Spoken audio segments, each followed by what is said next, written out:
And John would love to be on my team. He used to say I had the sweetest jump shot this side of the Western Hemisphere, but I don't know about that. But he and I won a lot of basketball games together.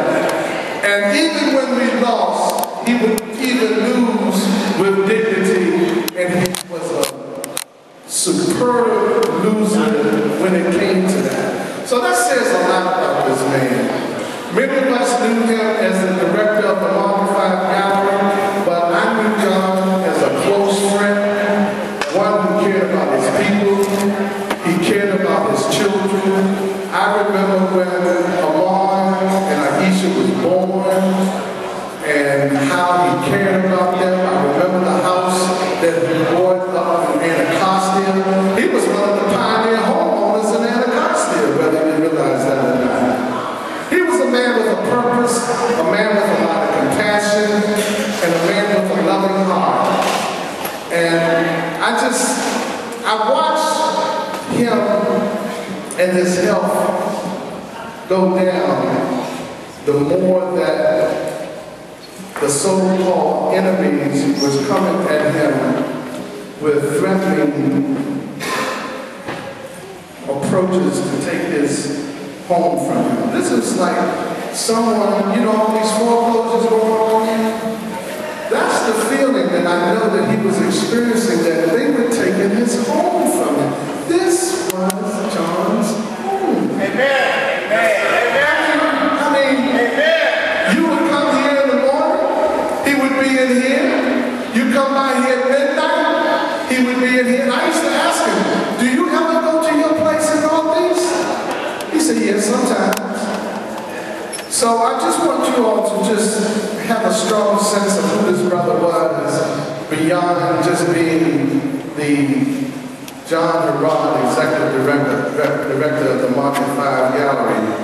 John Harrod was a man with high integrity, a man with compassion, a man who cared about his community, and he served us well. Amen.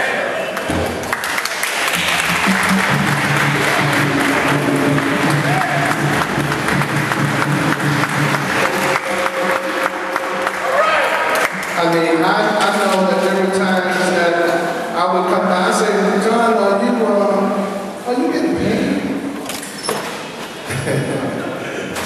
I ain't gonna say what you say to him. But it would just show you that he had so much compassion for his work and for his community. He was fighting for this gallery for us, y'all.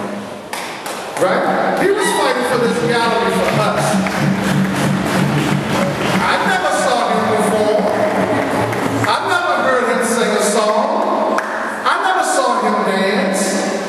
But I know that he had such a love for the arts that he always wanted to have a space for the artists to perform.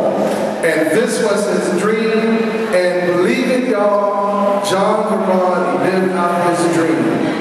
Now, I want to just drop this on you before I step away. We're at a place now in the universe where we are moving toward what they call the time of in 2012, where some major happening is supposed to take place, right? But what I have learned in my studies and in my pursuit of truth and understanding is that all of you all who are pure at heart, you will open the vessel and the avenues for your ancestors to come and use you. You hear me? Let me say that again. If you are pure at heart, the ancestors will come and work for you.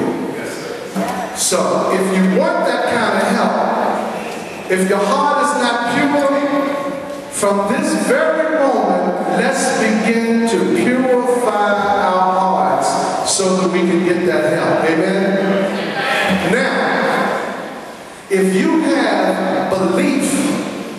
in the creative forces of this planet, because we didn't just pop up. There is some kind of real manifestation that took place for us all to be on this planet. So if you believe in that, and if you have the ancestors working for you, then you're living in purpose.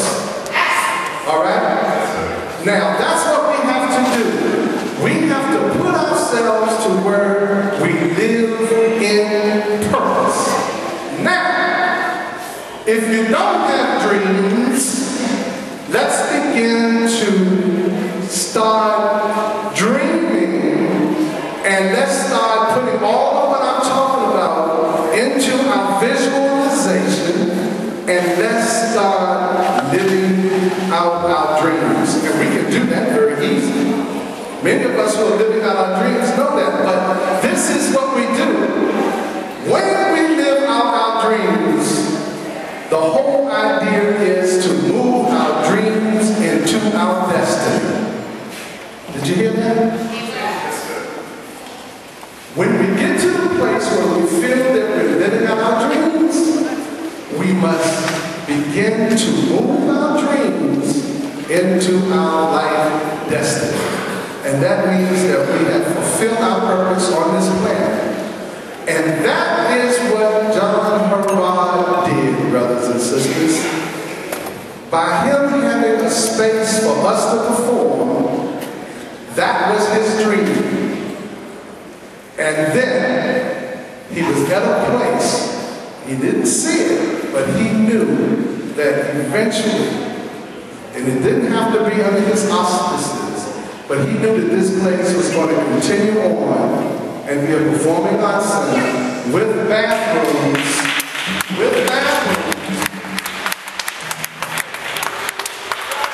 and which I will attest to the fact that not only did John Harrod live out his dream, but he also lived out his destiny. All right? That's what I'm talking about. So let's put our hands together for John Harrod. This celebration is homecoming, is passing on. He's on the other side now. He's an ancestor now. He's going to be around us all. And we will continue to keep him in our minds and in our hearts. And we will just continue to do what we do as best we can, knowing that John would want us to do it the best we can. And let's continue to touch somebody along the way to help them live out their dreams so that they can live out their destiny like John has done. Thank you all. God bless you. And let's go on with the celebration.